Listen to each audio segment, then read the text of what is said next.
Selamat datang di presentasi kami. Kami merupakan mahasiswa Universitas Sumatera Utara dari Prodi Teknik Mesin, ingin mempresentasikan proyek kami yaitu Business Plan untuk melengkapi tugas PBL untuk mata kuliah Technopreneurship. Yang beranggotakan saya sendiri, Sonan Sinaga dengan NIM 22040143 dan teman saya Ibrahim Mutakim dengan NIM 22040132.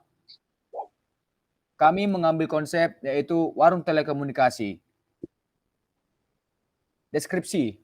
Seorang mahasiswa ingin mengembangkan aplikasi belanja online yang fokus pada produk lokal UMKM. Aplikasi ini akan menghubungkan langsung produsen dengan konsumen sehingga dapat membantu meningkatkan penjualan UMKM dan memperkenalkan produk lokal kepada masyarakat yang lebih luas. Pertanyaannya, bagaimana cara kita mengidentifikasi target pasar yang tepat untuk aplikasi ini? Yang kedua, strategi pemasaran apa yang efektif untuk menarik minat konsumen dan UMKM? Yang ketiga, tantangan apa yang mungkin dihadapi dalam membangun jaringan dengan UMKM di berbagai daerah? Yang keempat, bagaimana cara memastikan kualitas produk yang dijual di aplikasi? Sebelum kita menjawab pertanyaan-pertanyaan tadi, ada baiknya kita memahami apa itu business plan. Business plan.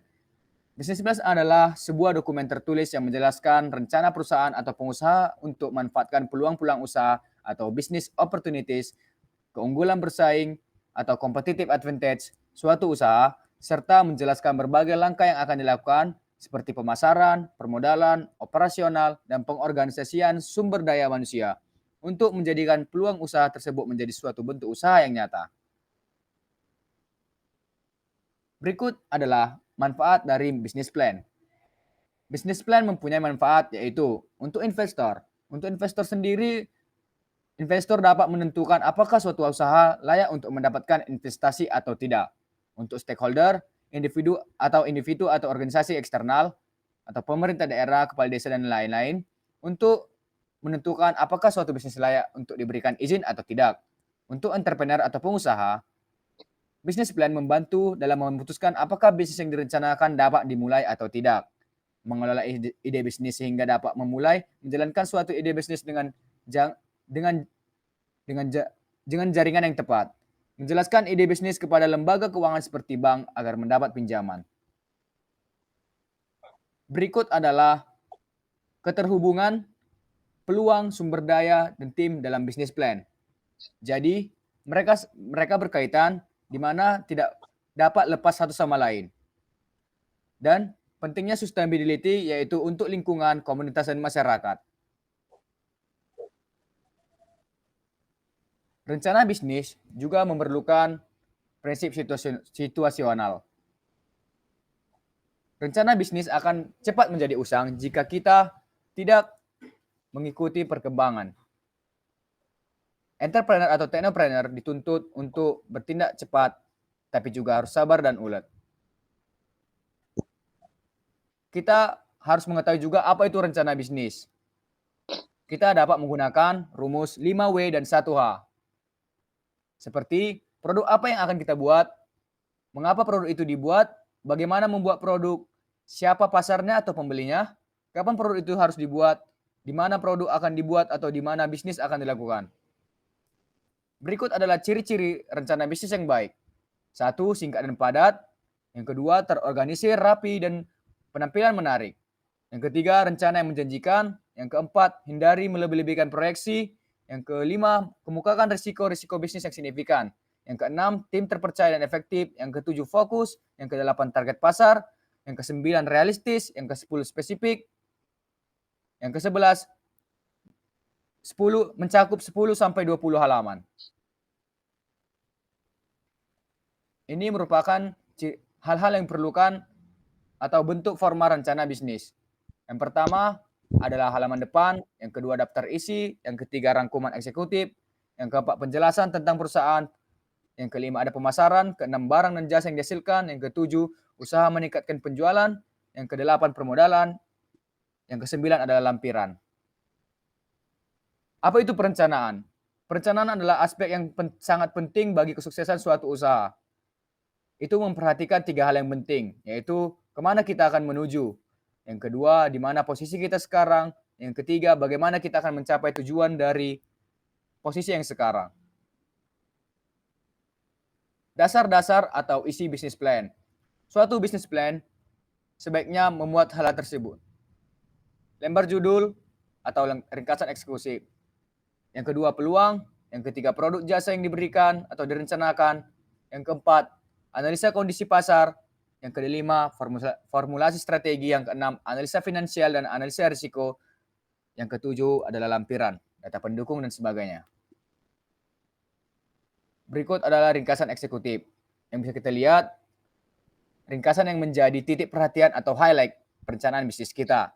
Ditulis setelah dokumen perencanaan bisnis selesai dibuat. Tujuannya memberikan gambaran perencanaan bisnis pengusul kepada pembaca. Ringkasan eksekutif haruslah jelas, tepat, dan singkat. Dan mengungkapkan mengapa direncanakan atau bergelut di bidang ini. Yang kedua, cara mengimplementasikan keinginan-keinginan yang hendak kita capai. Peluang dan tawaran. Menggambarkan peluang yang ada dalam bisnis yang kita usulkan. Juga menggambarkan daerah kegiatan, juga menjelaskan apa yang diharapkan dari investor kerja dan apa yang ditawarkan pada investor sebagai balasannya. Tawaran tersebut misalnya investor diberikan lisensi, dibantu untuk pemasaran, keuntungan yang dapat diperoleh, dan sebagainya. Produk atau jasa. Deskripsi produk. Produk adalah memberikan penjelasan singkat mengenai produk jasa yang ditawarkan. Penjelasan sederhana mungkin tetapi cukup jelas bagi orang awam, karena investor atau mitra kerja mungkin tidak memahami produk yang ditawarkan. Produk features, keunggulan atau produk. Menjelaskan keunggulan produk yang ditawarkan dibandingkan dengan yang telah ada di pasaran. Produk atau jasa ada juga yang merupakan award dan endorsement. Itu bukti nyata dari keunggulan produk jasa kita yang ditawarkan. Contoh, paten. Yang kedua, hasil uji coba, pihak independen. Yang ketiga, hasil pilot plan dan hasil analisanya. Latar belakang organisasi. Memperlihatkan organisasi yang akan menjalankan kegiatan bisnis, memperkenalkan kapabilitas organisasi di bidang yang ditawarkan, dan juga memuat konsep bisnis atau gambaran secara ringkas konsep dan kegiatan yang akan dilakukan, apa tujuannya, dan sarannya, serta bagaimana mencapainya. Kita juga perlu menganalisa kondisi pasar. Perlu dianalisa perubahan yang terjadi di pasar, para key players, leadership, harga dan biaya atau kompetisi yang terjadi dalam rencana kegiatan bisnis ini. Analisis yang dilakukan harus lengkap mungkin sehingga secara jelas memberikan gambaran pada pengusul sendiri atau investor mengenai potensi dan peluang pasar. Analisis meliputi tren atau kecenderungan, di mana dapat dilihat dari segi sosial, teknologi, ekonomi, politik, hukum, dan lingkungan. Juga kita bisa melihat dari market need atau kebutuhan pasar. Juga bisa dilihat dari kompetitor analisis dan sustainability competitive advantage atau keunggulan bersaing. Analisa kecenderungan, yaitu analisa kecenderungan atau environment scanning. Apa yang berubah dalam lingkungan sekitar? Bagaimana perubahan ini berdampak pada rencana kegiatan bisnis? Ini bisa dilihat dari aspek satu, politik legalitas, risiko politis atau regulitas atau deregulasi. Kita bisa juga lihat dari aspek teknologi, yaitu teknologi yang mungkin baru-baru ini terlihat atau yang tren.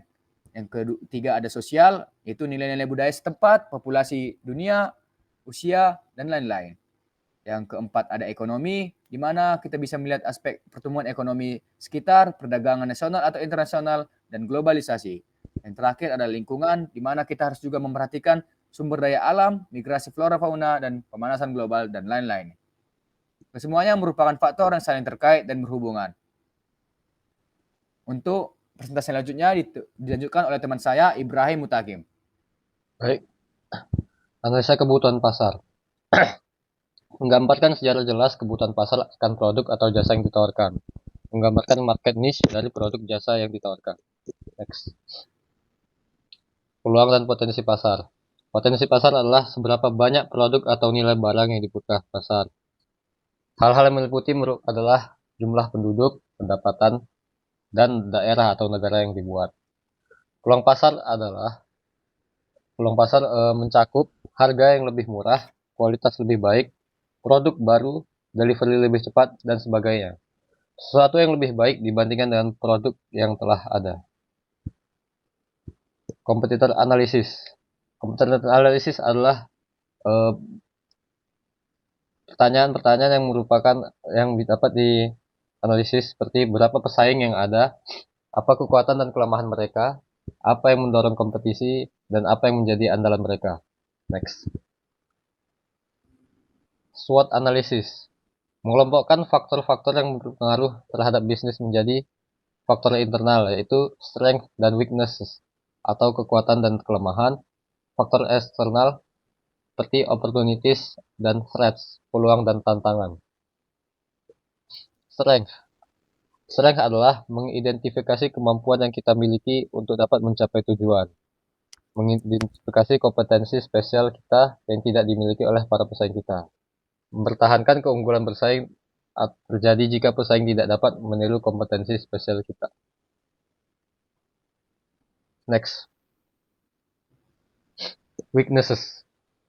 Weaknesses adalah mengidentifikasi kemampuan yang belum atau tidak kita miliki untuk mencapai tujuan. Dan mengidentifikasi kompetensi spesial para pesaing. Cara menetralisir kekurangan, mengoreksi, meminimalisasi, atau menghindari. Next.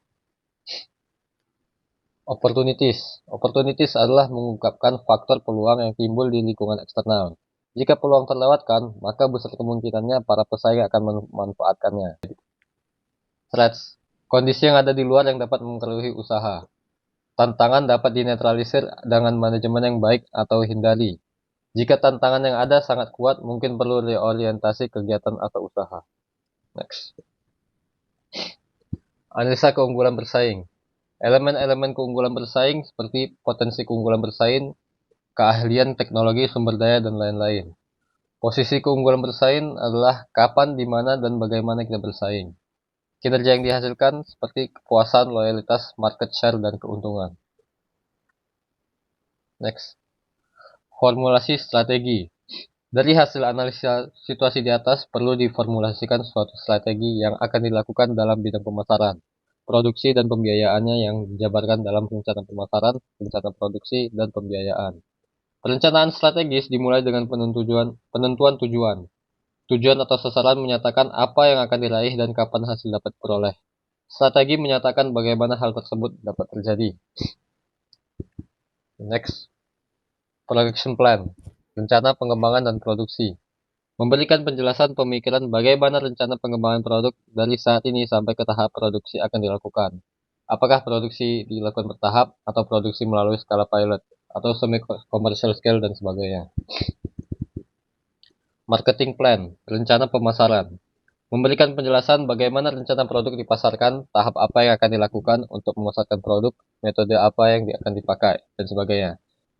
Poin-poin yang dicakup adalah market size dan struktur, target market, target audience, future target market and opportunities, promotional plan and objectives, dan sales forecast. Financial plan. Memberikan penjelasan mengenai kebutuhan modal, biaya produksi, biaya lain yang dibutuhkan, cash flow, misalnya return atau IRR, dan NPV dari pendanaan yang akan dikeluarkan. Harus dikemukakan asumsi-asumsi yang digunakan dalam perhitungan. Perlu mempertimbangkan beberapa skenario kejadian, best, worst case, dan lain-lain. Sangat tergantung dari rencana tindak kegiatan yang akan dibuat. Analisa risiko. Menggambarkan risiko yang mungkin terjadi dan penanggulangan risiko. Bagaimana risiko tersebut akan ditangani. Next. Rencana tindak atau action plan. Menggambarkan secara sistematis kegiatan atau usaha yang harus dilakukan, termasuk jadwal kerja dan lain-lain. Harus diperhitungkan kebutuhan-kebutuhan yang perlu dipenuhi, seperti teknologi, personel, resource, eksternal products, dan apa isu-isu penting harus diselesaikan. Next. Dokumen pendukung. Sebutkan dokumen pendukung yang dibutuhkan, referensi dan lampiran-lampiran. Next. Hal yang harus dihindari dalam menyusun bisnis plan. Tujuan dan sasaran tidak realistis, kegagalan untuk mengantisipasi masalah yang mungkin timbul, tidak adanya komitmen dari para pelaku atau pembuat keputusan, tidak adanya target spesifik. Next. Seperti inilah contoh dari bisnis plan. Format penulisannya. Next. Habis ya. Habis.